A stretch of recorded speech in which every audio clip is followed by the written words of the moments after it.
भारत और पाकिस्तान के बंटवारे से पहले 6 जून 1926 को सुनील दत्त साहब का जन्म होता है। सुनील दत्त साहब हिंदी फिल्म इंडस्ट्री के दिग्गज अभिनेताओं में से एक माने गए हैं। साथ ही एक अच्छे अभिनेता होने के साथ साथ ये निर्माता भी रह चुके हैं। इसके साथ ही उन्होंने भारतीय राजनीति में भी अपना बेहतरीन योगदान भी दिया है।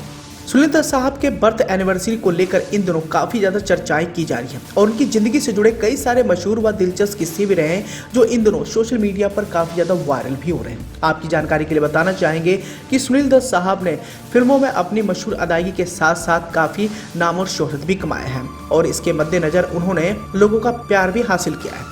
आपकी जानकारी के लिए बताना चाहेंगे कि पिता सुनील दत्त साहब के नक्शे कदम पर चलते हुए संजय दत्त ने भी हिंदी फिल्म इंडस्ट्री में अपना नाम और शोहरत कमाया है। सुनील दत्त साहब ने अपनी जिंदगी में कई सारे उतार चढ़ाव देखे। एक तरफ जहां उन्होंने हिंदी फिल्म इंडस्ट्री में अपना बेहतरीन योगदान दिया, तो वहीं दूसरी ओर जब उनके बेटे संजय दत्त को लेकर दुखों का दौर आया तो इसे भी उन्होंने संभाला।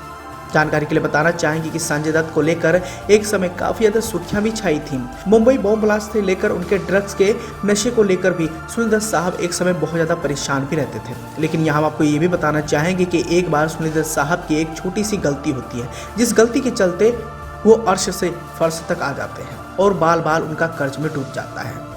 आपकी जानकारी के लिए बताना चाहेंगे कि सुनील दत्त साहब ने एक ऐसा फैसला ले लिया था जिस फैसले का मलाल उन्हें आने वाले समय में हुआ। आपकी जानकारी के लिए बताना चाहेंगे कि सुनील दत्त साहब जब फिल्मों में अच्छा खासा काम कर रहे थे तो उन्होंने फिल्म निर्माण करने की सोची और उन्होंने फिल्म रेशमा और शेरा को प्रोड्यूस करने का मन बनाया। ये फिल्म को लेकर सब कुछ ठीक ठाक चल रहा था और इस फिल्म को 1971 में रिलीज भी किया गया था। लेकिन रेशमा और शेरा को उन्होंने दोबारा से शूट करने का डिसीजन लिया था। अगर ये डिसीजन नहीं लेते तो उन्हें इस समस्या से नहीं गुजरना पड़ता। इस साल 1971 में इस फिल्म को रिलीज किया गया था। सुनील दत्त साहब इसके प्रोड्यूसर थे और उन्होंने खुद लीड भूमिका भी निभाई थी। यह फिल्म इसलिए भी खास रही क्योंकि इस फिल्म में बतौर चाइल्ड आर्टिस्ट उनके बेटे संजय दत्त ने एक छोटा सा किरदार भी निभाया था। फिल्म में एक गाना था जिस गाने में उनकी छोटी सी झलक देखने को मिली। इसी के साथ ही हम आपको ये भी बताना चाहेंगे कि इस फिल्म में सुनील दत्त साहब ने अमिताभ बच्चन को एक बड़ा मौका दिया था।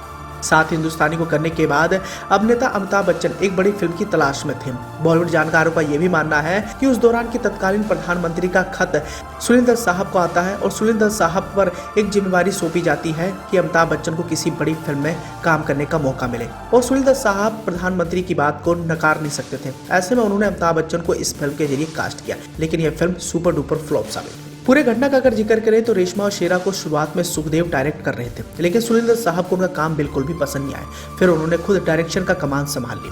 फिल्म को दोबारा शूट करने का उन्होंने एक बड़ा फैसला लिया। बताया जाता है कि 15 दिन में शूटिंग कंप्लीट होने वाली थी, लेकिन फिर इसे पूरा करने में 2 महीने लग गए। फिल्म पूरी होते होते सुनील दत्त साहब पर 60 लाख का कर्जा हो गया था और 70 के दशक के आसपास 60 लाख रुपए बहुत मायने रखते थे।